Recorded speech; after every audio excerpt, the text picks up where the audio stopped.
Are you a manager who is eager to change the trajectory of your career? I have spent the last 23 years as a Fortune 50 leader learning from other industry leaders how to break free from limiting beliefs and habits. On the Might in Motion podcast, we focus on the 4 M's: motivation, momentum, mindfulness, and might. We bring you leaders from Fortune companies, doctors, and entrepreneurs. Their stories of living their own might in motion will inspire you to create your own action plan and achieve your goals. Welcome to Might in Motion. Today's episode of Might in Motion is brought to you by Pantheon FM, Fortunes Magnified. Pantheon FM is changing the world through entrepreneurship. In this community, you will find everything you need to create, amplify, and monetize your world-changing business. Join us at pantheon.community/register/LAUA. Today, I have the privilege of speaking to Silas Stafford. Silas grew from a nerdy, lanky kid into an Olympic rower in 8 short years. His journey started by accident as a college freshman and took him all over the world, into years of grueling travel, into life opportunities he never dreamed of. Today, he applies the lessons he learned to the software startup world. Silas, I am so excited to have you on Might in Motion. Welcome. Thank you. I'm excited to be here.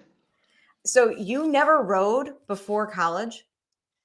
Yeah, which is actually not uncommon in the U.S. at least. Rowing is, there's only a handful of places in America that are good for rowing. But yeah, I was a cross country runner and a track runner.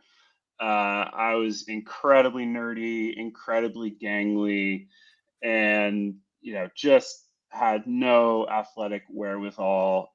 My family are incredibly bookish. My dad's a writer. My mom's a marriage therapist. Um, and yeah, I mean, I was just to emphasize how not athletic I was when I would play soccer under sixes. Um, my dad would be watching, and he said, at least on one occasion, another parent would come up to him and be like, "Oh, what's wrong with Silas?" Because I was just so gangly and so awkward and just could not control my limbs as a 6-year-old. And Most then I, 6-year-olds can't. I to be mean, true, but I was like spectacularly uncoordinated. Um, and then yeah, I went to college, and as I was walking across campus, I think at this point I'd kind of started to grow into my body a little bit, and I kind of started to catch up with my body's growth. And somebody, like a tall, athletic, good-looking guy saw me. He's like, "Hey, you look like you could be a rower. You could be an athlete. Why don't you come and try out rowing?" And nobody had ever like given me that kind of compliment or flattery before, so I'm like, I have to see what this is about. And kind of one thing led to another, and I found this is actually something I was really good at, but it came that relatively late. that's awesome. I mean, like it's interesting. Like he either needed a rower, and you just looked like you were just gullible enough to say yes, or he had this realization and had the knowledge to say that hit your form, because there does, like, it takes a certain body type to do certain types of sports. Like, let's be real. I'm 5'2". Like, I'm not going to be playing women's basketball, Yep, right? for sure. And I am tall. I'm 6'4", and you do have to be tall to row. And being gangly actually can be an asset in rowing because you want to be relatively light. Yep. But to your point, and I'm sure we'll get into this, rowing is the training and the life.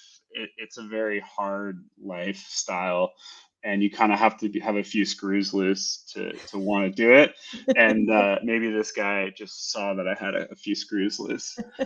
I think that's awesome. And what made it so hard? Because I don't. You're the first rower. I was kind of. I mean, you went to the Olympics. Like, come on. Like, you. It's not like me being at Orange Theory rowing on like a stationary rower. So Yeah, yeah. I mean, I think part of it is just like intrinsic to the sport. That it's an aerobic sport like running or Mhm. swimming, which are always going to be hard. But unlike those sports, like if you run too much, runners actually don't train that many hours in the large scale things because they just get injured really easily. Where rowing, it's like relatively hard to get injured, and Mm-hmm. it's like also just like physiologically unpleasant when you're doing it. So the byproduct of that is just it's a lot of hours where your body is in a really uncomfortable spot, and then you wake up every morning and you do it over and over again. And then on top of that, and this is true of a lot of kind of elite athletes at the Olympics, is that there's absolutely no money in most of these sports, and that's like the untold story at the Olympics is everybody is broke. You know, there's the Michael Phelps and there's the Usain Bolts, and they're doing well for themselves, but almost everyone else there has been, you know, just scraping by Yeah. trying to accomplish this dream. Yeah. It's the dream is bigger. It's not necessarily about endorsements and all of that. It's about that huge accomplishment of making it to the Olympics. Exactly. Yeah. Yeah. You're never, my dad always, he always tells me, it's like, it's a good thing that there's no money in rowing because you would have probably never quit. But I got to a certain age and I'm like, okay, I'm not, I need to start a real job. I need to get a real job at some point. So what inspired you to actually start pursuing your this Olympic dream from that freshman walking across campus? When was that pivot? Yeah. I think for me, most of it was just like realizing that I could. Mm, And that doesn't come from like a self-confidence up within, I think it mostly came from a couple people who kind of told me like, Silas, you have a gift. It would be a shame to waste it. So like my very first coach, my very first practice, you do these exercises on the rowing machine, and I don't, we had some sort of competition, and I like beat everybody there by a ton, mhm. and like I thought I had cheated accidentally or something. Like it just like didn't compute in my brain, like because I'd just never been good at a sport like that before. And then later on, I did some physiologic testing where they put a mask over Mhm, you and then they ask you to try something really hard and they measure how much oxygen you're breathing in, how much CO2 mhm. you're breathing out. And they basically I did that and they're like it's like, Silas, you should be pulling a lot harder than you're pulling. Like given the physiology you have, like you have an engine, you need to really train to make the most of it. Wow, so it's that positive feedback versus, the one at 6 years old where people are like, "What the heck is he doing with his body? He should not be on the soccer field." Pivot to somebody who saw your raw talent, realized that, hey, with a little bit of probably just that training, that coaching, that polishing could really go far. Yeah, absolutely. And on top of that, I had the fortune of like being around some really good rowers Mhm, early on. So like when I was in college, um, kind of accidentally, this Canadian rower came and rowed with us, and he had gone to the Olympics. He'd been this superstar, all-star rower, and I'm like this scrawny sophomore in college at that time, um, and he was way better than most of us. But like, if everything lined up perfectly, if our boat rode really well, and he was maybe having an off day, like we could beat him. yeah, And that was kind of just like, oh, like these aren't superhumans who are doing this. These are ordinary people, and yeah. they have bad days too. And on a good day, you can beat anybody. Now, rowing teams, there's like 2 or 4. What's the breakout on team structure, and where did you fall into that? Yeah, so in the States, typically in college, which is like where most people row, it's all about the 8-man boat. That's Mhm, like the event that everyone does, is the event that everybody cares about. That's where all the pride is. As you get higher up and overseas, there's much more of a focus on different boats. So there's the 1-man boat, and there's two types of 2-man boat and two types of 4-man boat, and then there's the 8-man boat. Um, and so I actually, when I was training, so after college, I, kind of just jumped off the cliff and I was like, you know what, this is something I need to see the end of, and I need yeah. to see where I can take this. And so I kind of committed, okay, I'm going to train for the next 3 years full time, or as close to full time as I can. Um, and at the end of that, everybody in the U.S. wants to be in the 8-man boat because that's what they did in college, and that's the best chance of a medal. Mm. And I didn't make the 8, and well, I can actually jump into that story now. Yeah. So I was in very good position, and the way they do selection in rowing is they have you race, and then you switch seats, and then you with one person, and then you race again, and whichever boat kind of went faster or slower, then you kind of compare all those results. And so I was doing very well. I was winning. I was in position to kind of make the team, and then I started feeling this pain in my chest, like not like heart attack pain, but just like Mm-hmm. weird pain in my side. And I went to go get a bone scan, and because they thought maybe it's a broken rib, and they were scanning it, and they said they kept like trying to scan my back, and I'm like, no, no, no, the pain's up here, and then they're like, no, we're gonna look at your back, and then they showed me the image, and basically, all of the bone scan said that I had broken a rib in my back, which in rowing is like a death sentence because it Mm. means you can't row for at least a couple months. And that was basically like, okay, I'm not going to make the eight man boat selection, ends in a couple weeks. That's the end of my Olympic dream. And then kind of by accident, I started getting healthy, and the 8 had already been picked. And there was one other guy who was kind of the other last guy out of the 8, and he was a friend of mine. So we just were like, okay, let's just put together a pair, a 2-man boat, and like see what we can do, see if we can find some speed. And like kind of accidentally, it was a fast boat, and we ended up winning U.S. trials and getting to make the team and go to the Olympics, which was very cool because I think if the 8 had just so much pressure to win a medal, because that's what they were supposed to do. They ended up getting fourth by like a tenth of a second. Where me and the other guy in the pair, like nobody expected us to do anything. So in a lot of ways, we kind of just got to soak in the experience and enjoy it. And we ended up getting 8th place, which was exactly what we were kind of supposed to do. So in some ways, it worked out really, really well. I think life tends to do that, right? Hmm. You get pushed. Sometimes it's a little nudge. Sometimes it's like something gentle. Other times you end up with a broken rib, right? Like that's Yep. being tuned into that and saying, you know what, this isn't going to defeat me. I'm just going to pivot. I'm going to partner up, and now we can both be successful. And your definition of success is pretty cool too, right? Like it wasn't you were satisfied with the results you had because you were able to achieve the goal you had set out for.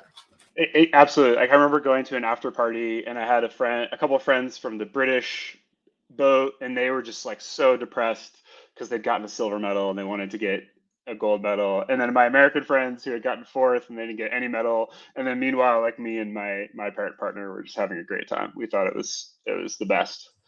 So, and I think that's a great kind of advice for anybody they're in their corporate career and they're like, oh, I didn't get this promotion, or I didn't get this position I was going after. That may just be a slight nudge to push you where you actually really need to be, and then go find joy in the accomplishments you do have set before you that you can go after, right? And don't get bogged down on the other stuff. Yeah, no, there's like a famous speech or phrase about putting yourself in an upwind position in life, Mm. because I think it's very hard to chart out. Like I never ever would have charted out, um, I'm going to be a rower, I'm going to go to the Olympics. That just like was never something I would have planned around as a teenager. And then likewise, like kind of how I've entered into software startup world, I never ever would have charted that out. I wanted to be a geologist. That was my grand plan. And then, I was just kind of in the right position at the right time to find these incredible opportunities rather than just like having a 20-year vision or a 10-year vision and just grinding away at that singular vision. Yeah, I love that you've got that flexibility. And you said that, hey, you want to be a geologist, but now you're at a startup. how did that happen? Because it sounds like you might have a Yeah, different degree than what yeah, we're applying yeah, with no, software. totally. Yeah, that was my plan. I was gonna do my rowing, and then I was gonna go get a PhD and become a geologist, because that's what my passion was. I was excited about it. And then I got my first job as a geologist, and it was fine. I was okay at it. It was fine. But it didn't have the kind of black and white outcomes. It Mhm. didn't have the same like intensity, and it wasn't something that I was like, oh, I could really sink my teeth into it. In opposition to software startup world, where you like the outcomes are very stark, and that like everybody who's working at a software startup, they know that it's low probability that they're gonna make it, quote Yeah. unquote, but the outcomes are severe. And um, on top of that, I get access. For me, the motivation is always access to problems. And I think working in software has gotten me the opportunity to work on these incredible problems. I got to work in disaster relief, with an NGO for a couple years at my last job. I got to work for the Department of Defense, looking at logistics, which is actually how I kind of got into supply chain world. And now I get to talk to truck drivers almost every day, and get to talk to warehouse clerks, and it's this whole world that I would never have encountered otherwise. Yeah, and you know what? I mean, most people who listen know I'm in transportation. I do love supply chain. I love trucks. I love all the things. Hmm. And there's just something that's just so, I don't know, fundamental, or just there's this foundation of America, right? That Hmm. literally runs on trucks Hmm. and the movement of freight. And it's just, I don't know. I love that aspect of it, and how you can help real people, and have an impact on somebody who their day-to-day life may look different than mine, right? I'm in front Hmm. of a computer, or whatever, and they're behind a steering wheel. But if you can have a positive impact on that person, it's tremendous. Yeah, absolutely. That's the highlight of my day, is when I get to talk to truck drivers, because they're all these characters. And to know that Vector, which is the startup I work for, to know that we're going to make their day a little easier. They're going to spend less time waiting in line. They're going to have less paperwork to deal with. That's very motivating to me. Yeah, my first, well, not my first, but one of my jobs in college, and this was very entertaining for me to tell my father that I was going to take a job in Oklahoma riding around with truck drivers for a summer. And he was like, What are you doing? What kind of job is this? Who are you working for?" Yeah, And yeah. it was phenomenal, because I had in my mind what a truck driver was. And at a very young age, that whole image was completely shattered by spending time in their world, in their office space, seeing what they had to deal with every day, has stuck with me. Gosh, that was, in 1997. You probably weren't even born yet, right? Like, this was a long time ago, right? And it just really changed how I approached just just people in general, and different roles. Everybody has a part to play, and I don't know, you got so much to learn, which is really, really pretty cool. Absolutely. So, there's a lot of managers who listen to this podcast, as I mentioned in the green room, and people who are in corporate America. You've learned a lot. You've learned a lot through your rowing career, through working with startups.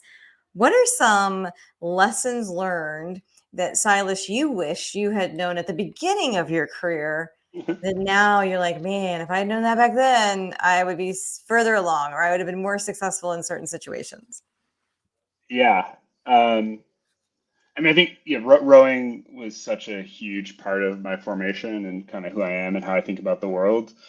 And I think a lot of that kind of comes through the lenses of like different teams I was on. Mhm. I was on some spectacular like teams with just spectacularly good culture, and teams that were just spectacularly toxic.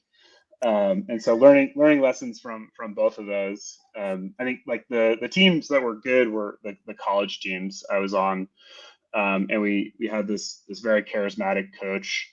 You can actually, if you Google MythBusters rowing, you'll see this coach. They get basically they get a water skier to go behind a rowing boat. But this charismatic coach, his name's Craig. He would like every morning he'd pull us in, and he'd be looking out the window because maybe it was windy or it was foggy, and he had to kind of kill some time, and he'd give us these speeches about life or rowing or really anything. And there's one speech that has like always stuck with me, which is he kind of looked around. He says, "Boys, there is no perfect job. Hmm. There is no perfect wife. You just work, and then you work, and then you die. And so you have to like all we have is this work," which is like in some senses like incredibly dark. But like I totally believe that, where it's like you set these goals that are 10 years or however long, these big goals, and maybe you're going to reach them or maybe you're not.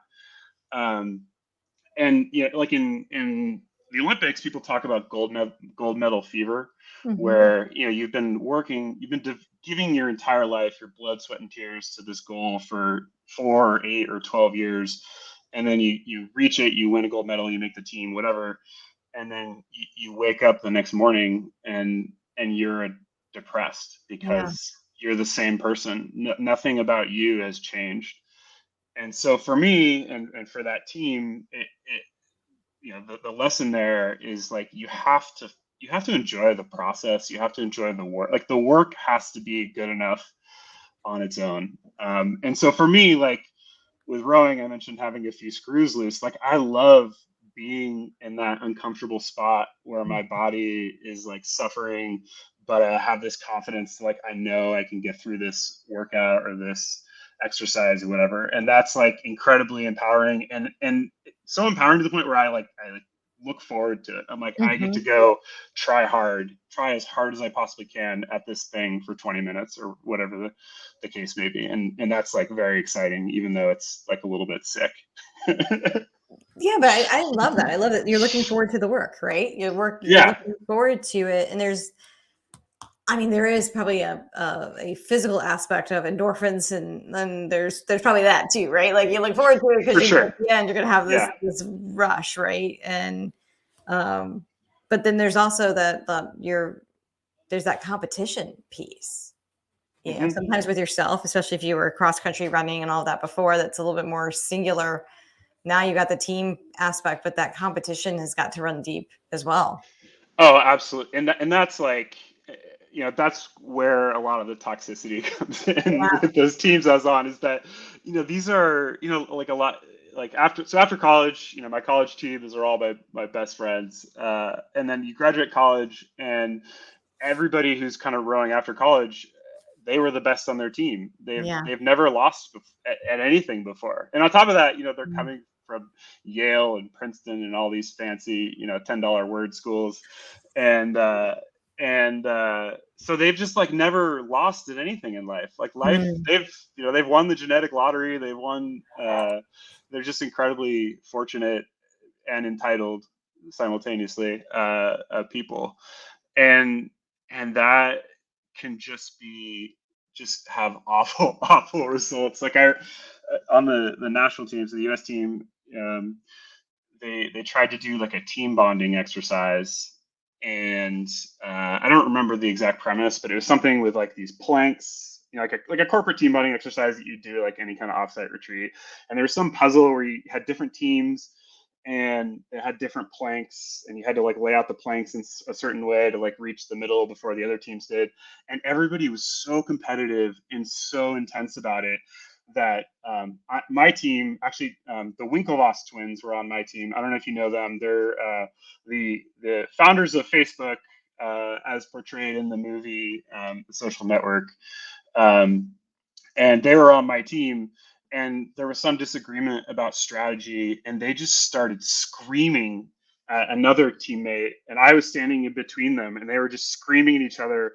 And then they started trying to hit each other, and the people had to like call off the entire team boarding exercise because they're like this isn't, like, no one has ever seen this thing go off the rails, because they'd just never done it in like that kind of environment where everybody is so intense and competitive and used to winning all the time. And a lot of that, I think, comes from like the toxicity. Like the real root of the toxicity is that like everybody was so replaceable, and that like no, anybody could just have Yep. an off day and like, see you later. This thing, your dreams that you've been hoping and wanting for your entire life or for the last 10 years, like, they're over. See you later. We're going to give them to this other guy. Oh. And it's just, when it's that, when you're that like replaceable, it's very hard to have a team that really has any kind of cohesion. Yeah. Simultaneously, I think a lot about team culture and how do you build good teams. Yeah, that's really interesting when you talk about replaceability and how that can impact team culture, because that can also impact from a corporate standpoint too. If you Oh, have a for sure. leader that is like, I can replace you anytime, and yeah, and when are you going to get rid of this person? Well, that just breeds nastiness, and nobody wants to Absolutely. elevate everybody. They just want to be out for themselves, and Yeah. that's not And, healthy. and and in contrast, like on this college team that was so meaningful to me, my at one point we'd lost a couple big races, and I was just kind of like, maybe this rowing isn't for me. Like, I don't basically had an option of like racing an extra race at the end of the season, and I'm like, I think I just need to like tap out and study for finals, and like this season, just like, let's just write this season off. And I was thinking, maybe this is the end of my rowing career. And one of my teammates, who's now one of my best friends, basically, like, he's like, Silas, come have a beer with me. And he was like, Silas, we need you. It's not about Mhm. you. Like, this is Yeah. my senior year. You owe it to me. It wasn't even like hyping me Yep. up or anything. It was just like, you You owe owe it me. to me. Yeah. And what a way to make someone feel needed, to say Yeah. like, oh, you like, I can't do this without you, and you owe it Yeah. to me to let me do this thing. I love this. This has been a fantastic conversation, Silas. And if people are interested in getting to know you better or to connect with you, or learn more about where you work today, what's the best way for people to connect with you? Yeah, so my startup is called withvector.com. We work in supply chain software, and so that's a good place to find out about the startup I'm working at now. You have my LinkedIn up there. That's probably the other best spot. I also have social media, but it's probably not that interesting for managers. It Maybe depends. I something don't we know. I don't mean, want to if you're show to taking pictures of managers. fantastic plates of food, maybe. So I love to just jot down things that really resonated with me in these conversations. And I want to highlight a few of them from our conversation today. And so to me, it was, hey, you talked about how you've got to continue to get up and do things over and over again, which ties into the quote from your coach, where I'm probably going to mess this up, but it was like, there's no perfect job, there's no perfect life. You work, you work, you work, and then you die. And so you got to enjoy the process, and you got to enjoy the work, because that's really what life is, right? It's those Mhm. things that you do on repeat. Um, and you realized you were able to be an Olympian because people were pouring into you and gave you those messages that helped you realize what your potential was. So many times new managers forget that piece, right? So how can you, as a manager, as a leader within your organization, pour into those people where you see that potential? um, you were able to put yourself in positions where you could jump off that cliff and just see where that would lead you. Like, it was okay to fail. It was okay to put yourself in uncomfortable positions and go do multiple startups and do the rowing and do these things, because you had created an environment where it was okay for you to go and take those risks. And through taking those risks, you actually found the most excitement and joy on getting, eighth place, right? Like, because there was that you had that reached what your goal was, and we're so excited about it. And then we talked a little bit about team culture, and how when you have that really positive team culture, it can have a huge impact on the success of the team. So feeling part of the team where somebody says, hey, I need you to be here. I need you to participate. I need you to be there, versus an environment where there's this replaceability. And when you don't have that feeling of belonging or being needed for the success of the team, that can lead to toxicity. So those are some of the nuggets I wrote down, an entire page, Silas. So thank you so much for joining us on Might in Motion today and sharing your story. Yeah, thank you. It's been a pleasure. Thank you for tuning into Might in Motion.